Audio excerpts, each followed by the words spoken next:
Okay, guys, can you hear me now by any chance?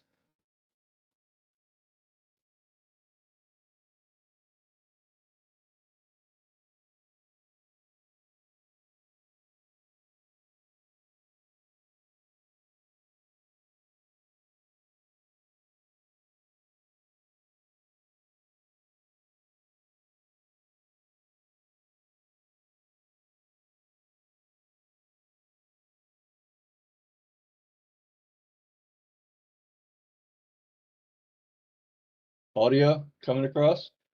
Okay, cool. Looks like Chris was the thing that did it. All right, move Chris out of the way. Put this back on stream. No idea why it wants to do it that way. Do that. How clear is how clear is the screen for you guys at this resolution?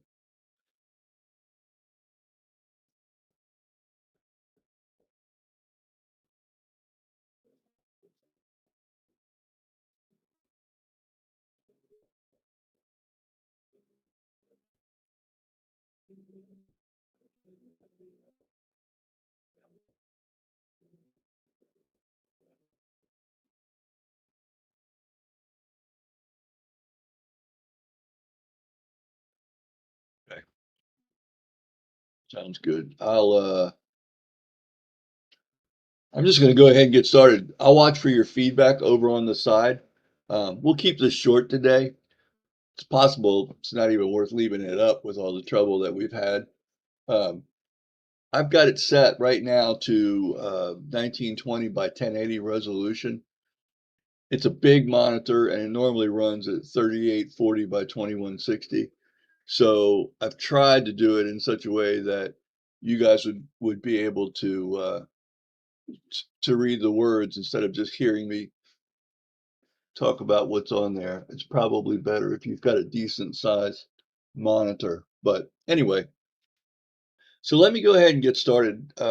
One of the things, uh, I didn't have a great deal of time this weekend to plan what to do for this first one, but um, pretty much like every other morning, when I get up in the morning, I'm full of ideas for things that I want to do with prompting. And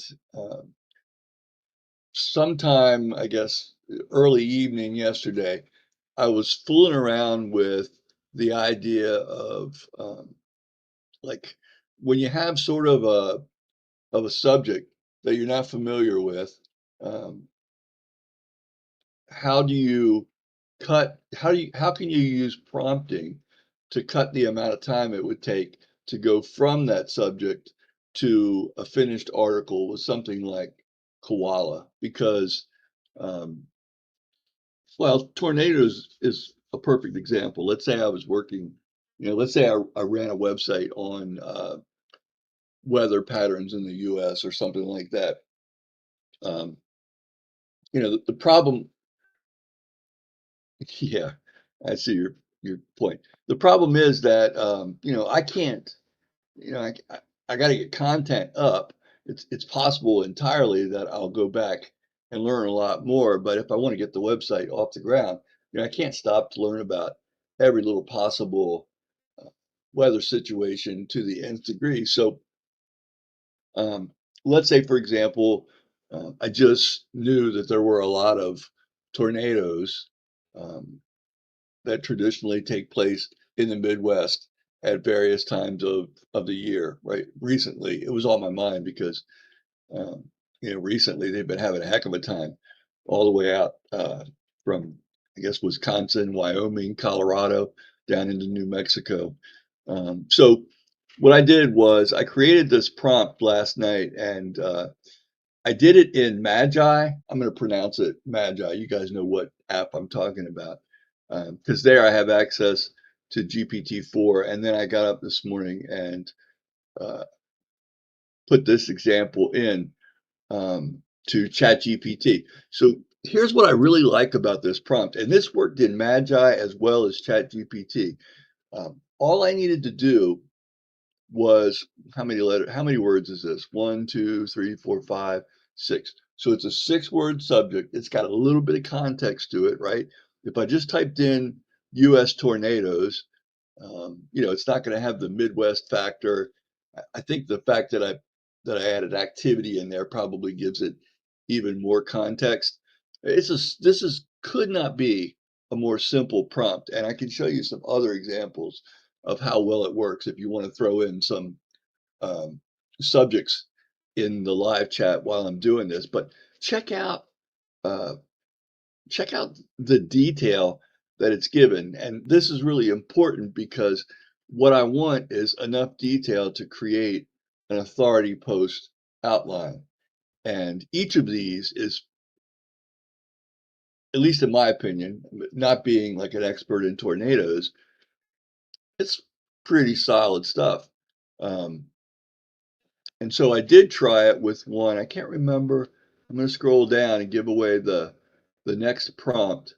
I'll probably I'll link you guys to these prompts probably in the description of the video down the road. I mean, this one's pretty simple, but so here's my next prompt, and this was stolen from, well, it's stolen and modified from back in the AIPRM when it was free. You guys remember that site for using ChatGPT. AIPRM went paid, and that's when I started looking at alternatives. But I got this from I think another user of AIPRM custom made a variant of this, and it uses something called the MECE framework, which right now I can't. Well, no, with that Magi, I'm sorry, Jake. When I was using Magi, I was also using GPT-4. I didn't try it with Claude. I think there are some things that Claude's good at, and then there are some things that GPT-4 really does well. And I know that more of us that we're going to be watching this um, have access to GPT-4 than Claude. At least that's my impression. So we'll mess with Claude another day. Probably what would really be fun, maybe someday this week, is to spend uh, like a whole session just running different examples through Claude to see what it does well and what it doesn't do as well as GPT-4. We can do some side by sides. So anyway, I'll copy this for you guys, this way to create an outline. But in this case, this is the only part that you have to change when you use this. Um, you either, if you don't have a list preceding it, like I do, this list of 10 blog post topics, you're going to have to be a little bit more complete with your description of what you put in here. But that's the only adaptation you need to make. The rest of it is pretty straightforward. It's going to give you a title. It's going to use second person voice. You don't see second person voice um, like in all of the sections of the outline that's coming. Like mostly it's just to make sure that the outline comes out in such a way that when you apply second person voice to the blog post, there's not a total disconnect. Um, anyway, I don't know technically what this vector representation technique is for FAQs, but I have to say I should look it up because since I've been using this prompt, my FAQs have done a whole heck of a lot better. And really what we're talking about today is creating info articles. Um, I don't know how many of you guys create a lot of info articles, but I've found that in all sites, it doesn't matter whether they're running Ezoic ads or whether it's an Amazon affiliate site. Um, any place where I run info articles at about a 3-to-1 ratio to um, product reviews or yeah, product reviews probably the best example, but also comparisons. You compare Nutra, Ninja, Blender versus NutriBullet, you know, comparisons, even a product roundup. I've found that the sweet spot for the number of additional visits I can get to those, what I'll call money pages, is about 3 info pages that explore things that are reasonably close. And then I find ways to link over to the money page. I usually have, eh, I would say for any review or money page, I usually have at least 5 or 6 internal links headed its way. But the sweet spot for creating info pieces that touch on things that will come up in that review, at least I've found, is about 3. Your mileage may vary, but so this would be a good way if uh, I don't know how you would capitalize what your money page would be when it comes down to tornadoes. It's kind of beside the point, but um, yeah, I'll talk about that in a minute, Jake, because I'm glad you brought it up. Um, but if you look back through this list of 10, you could easily find 3 or 4 of these things that uh, you could write about without cannibalizing the info piece. And then in each one of them, you find a way to link over to whatever the affiliate product or whatever it is that you're going to be representing, um, you know, that has to do with tornadoes. Now, Jake, I'm going to circle back around to what you just said about ranking product reviews. It's getting even harder um, to rank product reviews. I still have some old websites that are tucked a little bit out of the general stream of what people are writing about now with artificial intelligence.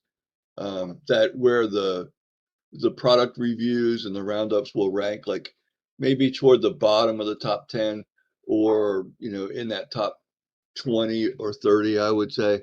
Here's the problem. Everybody's putting out so much content right now, and even the junk AI content, until I guess the lack of uh, user activity on those reviews gets uh, compiled by Google, and they go ahead and take them out of the, you know, out of the higher rankings, or maybe just maybe just because their on page or even possibly their off page SEO is so strong that it overrides the fact that the review itself is pretty crappy. They're really crowding out legitimate product reviews right now, and I've always used a strategy as much as possible of using my info articles as the way to bring the person to the site and then get them over to the product review. Um, Sure, you lose some along the way. There's a lot of people that just want to read info articles and veg out for a little bit, and they don't follow the link over to buy. Maybe they're at the top of the funnel and you just haven't done enough to bring them in. But the bottom line is, you if you're trying to, and I see this pretty regularly now when I investigate sites, if you're trying to bring in traffic and sell with nothing but product reviews, the occasional comparison or roundups or something like that, good luck to you, because I just don't know how it works. I've never had a website, even back before all this glut of new content came along, you know, because of AI. I've never seen sites like that just do that rank well for me. But anyway, let's go back to this. Um, so we're talking about topic number 9, which I'll read it out loud if the writing's a little small for you guys. It's life in Tornado Alley, how Midwesterners prepare for and cope with tornado season. So I thought that had some tangible sort of stuff that we could talk about: preparation, you know, survival, an inside look at the unique lifestyle adaptations of people living in Tornado Alley, from home modifications to annual routines. So here's our outline down here. Um, Living in the eye of the storm, your survival guide to thriving in America's Tornado Alley. Now, I have no idea if that conforms to 60 characters or not, which is what I use for my meta, but you can work it down there if you want. Now, here's what's really cool about these outlines. And I found Magi did the same thing. Uh, the output for all of these prompts was really, really cool. Um, and very consistent between the two. So I'm guessing GPT-4 is just a natural for being able to do this. But for anybody that's used Koala, I mean, take a look at this. What are you going to do? You're going to go in and you're going to add these into, well, you'll take away the section 1, section 2 text, but you're going to be able to, you'll create a list, right, for during the outline phase. And you're going to feed this into Koala Writer. It's going to come back out, and then you're going to have your outline, and you'll be able to modify your outline by clicking on, what's that thing look like? I can't even remember what it looks like, the little box off to the right. And then you're going to start putting in information like this, um, so that you tell it the context that goes with this. But we're not going to stop there. I want to show you one other trick that I've been using lately. I talked about this, I think, I started using it last week, but man, it's jamming. And what's really different about this is if you've looked in those extra section, um, those little prompts that you can use for each section header, you'll also see the keywords, entities, and topics box right below where you would, the box where you would put this kind of stuff. So I've created just a really simple prompt, and here it is. It says for each outline section, please write an unnumbered list. I had to make it unnumbered because that was the only way that I could get it to come out in such a way that I could easily pop it into that KET box. But keywords, entities, or topics that apply, one per line format. And look how well it does. When you copy these over, like I typically set this up um, in Notepad++. What I'll do is I'll take my outline first, I'll bring that over, I'll copy the sections, the headers, like I'll grab them all at once and then go below the outline usually or above the outline and take out all the talking point stuff that's between them so that I've got that ready to pop into that first step in Koala Writer. Then I'll hit the button to let it roll. Um, and then, when I'm editing those individual sections, I hate to say it, I mostly clean out what's already in the KET boxes. And let me tell you something, man, when you're using KET that are like this, you get incredible output from Koala. Um, that's not to say that uh, the developer for Koala isn't doing it right by any stretch, because I've never run an article with his and then an article with mine to just, intensively compare.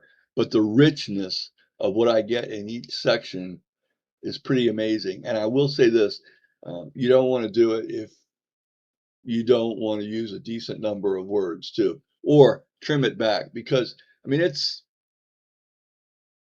touching on a lot of this stuff when the final product comes out. So let's just take a look at it.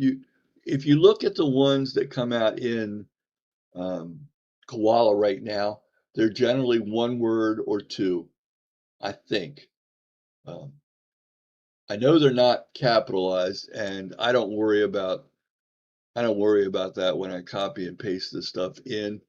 Um, I'll sometimes look at the little box, and if it looks like they've got some things that are unique to what my list is, I'll I'll just do both. I'll make sure that both get in there. Doesn't seem to dramatically lengthen the output, but anyway, the output's incredibly good. So, oh, and let me touch on this real quick. This thing, where was it? Where's the outline? See this semantically similar FAQ that it's generated? for this is the one time that I've run it when it did not give you the questions and answers. But I'm sure you guys know by now, you could probably call, let's see if it works. I can't even, yeah, so you could pull up Koala really quick. Um, you say something like, answer these questions. Let's try that.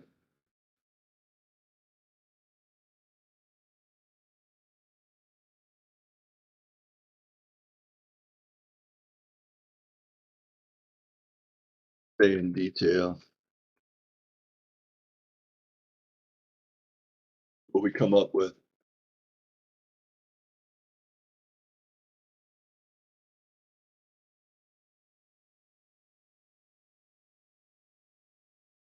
There's question one. You've got two beefy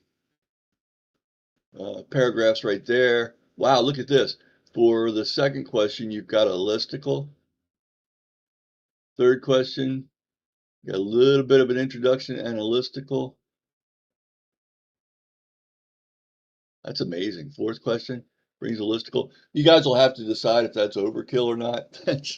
I mean, that's a lot for FAQ answers. I may have, perhaps I should have left off the in detail part. Sometimes I'll write for FAQs, if they're not answered, I'll always say, give me a detailed concept explanation. Now, I don't know I don't know why it works the way it does, but it's also fairly long output, but it's text-based. I very rarely get anything except paragraphs with the term detailed concept explanation. And you can use, if you try something like write me a detailed concept explanation, and you look at it and you say, well, that's overkill. Try something similar to that, but just like a brief explanation or something like that, and you should be able to dial in just about the right amount of output that you're trying to get. So anyway, that's an example of not necessarily the best example, but what Voila can do for helping you flesh this stuff out. And I was intrigued. I don't think I remember before getting uh, KET for the FAQ, and I'm not 100% sure how I would use that anyway. But anyway, so there you go. Uh, that's really all I had planned, except to answer any questions you guys had, or if you've got a subject that you'd like to see run through here um, with a little bit of detail, we can play with that too. What's your preference?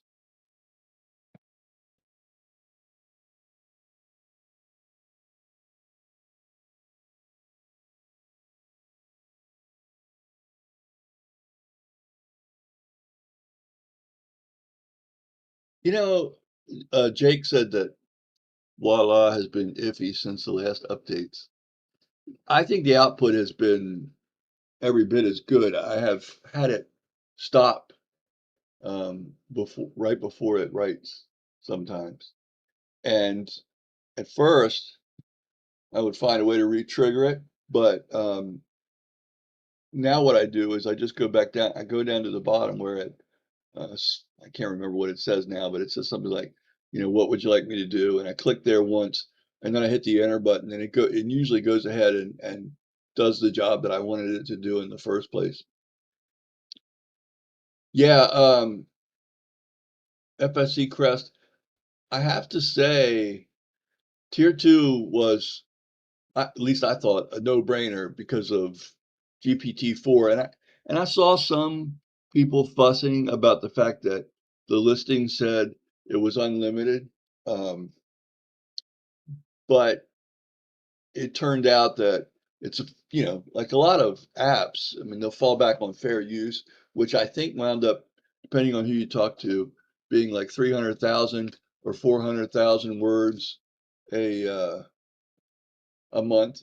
You know, look, I am a heavy AI prompter and generator, and I have never had an issue with using Voila. And I was like a day one buyer of tier two of Voila, and I've never had it throttle me. I've never had any warning messages or anything like that. So I don't know if you can still get tier two. I I thought Voila either ended their LTD on AppSumo, or I know it was close. So you might want to check that out ASAP and see if you can still get it. Um, you know, because when they go, and then you have to buy on the aftermarket. I thought about actually buying. I know it sounds terrible, but I thought about buying 3 or 4 extra copies of Tier 2 Voila for when the LTD ended, because I thought, you know, uh, I could see people. I can't see anybody um, having to sell it for less than what was it, $119 or something insane like that. Yeah, if you can get it, get it. You know, I'm sure tier one's great, but it is. I've heard a couple people who I think maybe are just that type say that they don't think it's running GPT-4 all the time. But I got to tell you, anytime I get output out of Voila, it's good output, and I'm using that GPT-4 tier two all the time. Like I very rarely, I don't care what tool outputs the content, as I'm putting it into WordPress, and I do all that manually because, I want to use the right blocks and all that kind of stuff. I I always clean things up, straighten things up, do different things with Voila. It's just indispensable. Um, where is a good place to buy LTDs? Yeah, there's 8 million LTD groups. Some are for people to push their affiliate links. Some are, just to talk about them. And then some will allow people to list LTDs that they've got for sale. Um, I don't have Facebook pulled up in here, but yeah, I could over in Discord, for example, sometime I could share a couple of the ones where I've found the best deals. Um, it's not a foolproof method either. I have never been ripped off buying or selling out of one of those groups, but I know people who have. But yeah, I mean, honestly, if you've got 5 to 6 days, I think the thing is like $119. It's I'm not suggesting that $119 isn't a meaningful amount of money. Um, but of all the LTDs I think I've ever bought, phrase maybe, there are a few that really stand out for value for money. And assuming that Voila is around for even 6 months, maybe they go belly up because people like me just use the heck out of that GPT-4. That's incredible value for money, right? Yeah, I could use more Koala LTDs too. That came along at a time when, oh, hey, Spec Bob, that came along at a time when I just didn't have a great deal of money. The LTD was discounted for a certain number of days, and I didn't have a lot of money. I have a rule. I don't know if you guys use it. I have a like a miscellaneous pot. I used to use PayPal. I wouldn't buy anything unless I had the money in PayPal. And then uh, all the clients that I write for, I switched them over to Wise. And so Wise drops it into my little Capital One checking account that I've got solely in my name, and I use it for business. So I don't buy anything that's not funded, that can't be immediately funded from that little Capital One account. And I think I only had like $600 or $700 when we were coming up on the end of that, that period where they were discounting the LTD. So I got the one that was like $500 minus. whatever the discount was. It's good to see all you guys, man. Thanks for coming by, and thanks for putting up with all the crap that I went through at the beginning. These will get better. I'll have a little bit more time to organize stuff. And you guys tell me, um, like not necessarily just here, but in Discord, let's spend a little bit of time each week sort of planning how we could structure these sessions to go beyond just this. All right. Has anybody got anything else?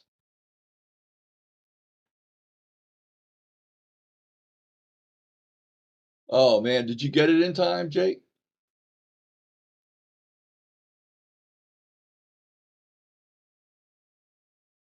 And are you talking about the day before the discount ended or the day before the LTD ended?